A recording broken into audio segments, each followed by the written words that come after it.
जो बताया, जो ये सेंटर के बहन लोग अभी ऐसे मारपीट करते हैं, ऐसे उनका संस्कार ऐसे गंदा है, वह लड़ाई करते हैं। मुझे ऐसे मेरे मन में प्रश्न आते हैं, जे ये बहन लोग इतना दिन बाबा के साथ का रंग लगाया, बाबा से दृष्टि लिया, नजदीक से देखा ना, हम लोग को दूर से देखे, तो उन लोगों को संस्कार किसी को परिवर्तन क्यों नहीं हुआ? पहला प्रश्न का जवाब ये है, बाबा ने बोला है ये ब्रह्मा कुमारी कोई राजा कुमारी बनेगी, कोई प्रजा कुमारी बनेगी। जरूरी थोड़ी है कि सारी ब्रह्मा कुमारी या राजा कुमारी ही बन जाती है, उच्च पद ही पाती है। कोई राजा कुमारी बनेगी, कोई प्रजा कुमारी बनेगी। बाबा ने बोला है मधुबन में भी माया आती है, तो मधुबन में भी माया आती है। ऐसा नहीं कि गृहस्थियों के पास ही माया आती है, मधुबन में भी माया आती है। तो मधुबन में माया आती है तो तब बाप को भूल जाते हैं या बाप याद रहता है? बाप को भूल जाते हैं, माया के अधीन हो जाते हैं। तो सब एक जैसे थोड़ी होते हैं। बाबा ने बोला है अच्छे से अच्छे देखने हैं तो यहाँ देखो, और गंदे से गंदे देखने हैं तो यहाँ देखो। रुद्रमाला में सारी वैरायटी है, काने, लंगड़े, लूले, सब तरीके की वैरायटी है। शिव की बारात देखी है आपने कभी?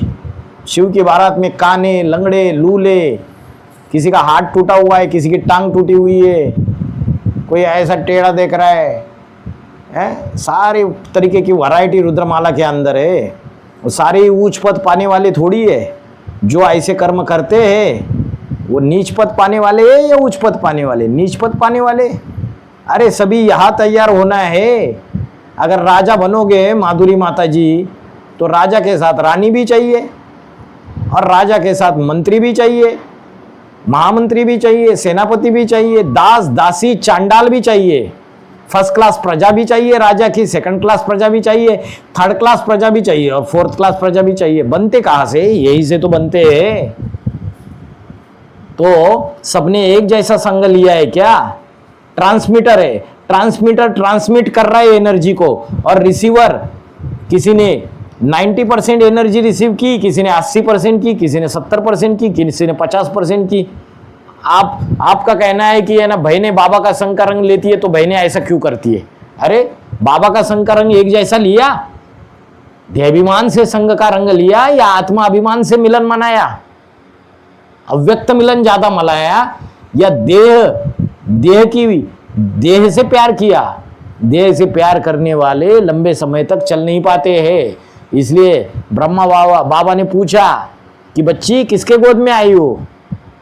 अगर ये कहे कि ब्रह्मा की गोद में आई तो फेल, और ये कहे कि शिव बाबा की गोद में आई तो पास। तो क्या कन्या माताओं में देहाभिमान नहीं होता है? जो यज्ञ में सरेंडर बहनों में देहाभिमान नहीं होता है? होता है, होता है। तो बाबा का संग का रंग किसी ने आत्मिक स्थिति अव्यक्त मिलन मनाया, वो संग का रंग की छाप पड़ी किसी को, किसी को नहीं पड़ी। कोई मधुबन में रहते हैं, बुद्धि बाहर भटकती रहती है, उनको देहाभिमान आ जाता है, हमें तो बुड्ढा मिल गया करके।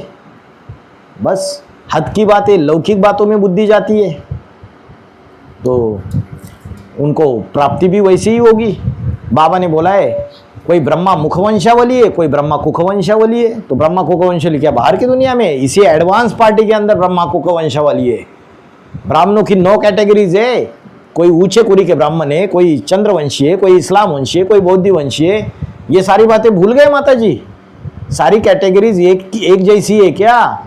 सबसे ऊंची कैटेगरी है सूर्यवंशी, बाकी चंद्रवंशी, इस्लामी, बौद्धी, क्रिश्चियन, सन्यासी, मुस्लिम, सिख, आर्य समाजी। तो वो धमचक्कर दूसरे विधर्मी जो है वो धमचक्कर मचाएंगे नहीं मचाएंगे? मचाएंगे। बाहुबल की लड़ाई भी लड़ेंगे, वाचा की लड़ाई भी लड़ेंगे, आपस में टकराएंगे। सत्यानाश। एक होता है सत्य स्थापन करने के लिए लड़ना, और एक होता है छोटी छोटी बातों के ऊपर देहाभिमान में आके लड़ाई लड़ना। दोनों में अंतर है। अन्याय, अत्याचार, असत्य, अधर्म के ऊपर एडवांस पार्टी के अंदर लड़ाई लड़ना अच्छी बात है, ज्ञान के अस्त्र शस्त्रों की।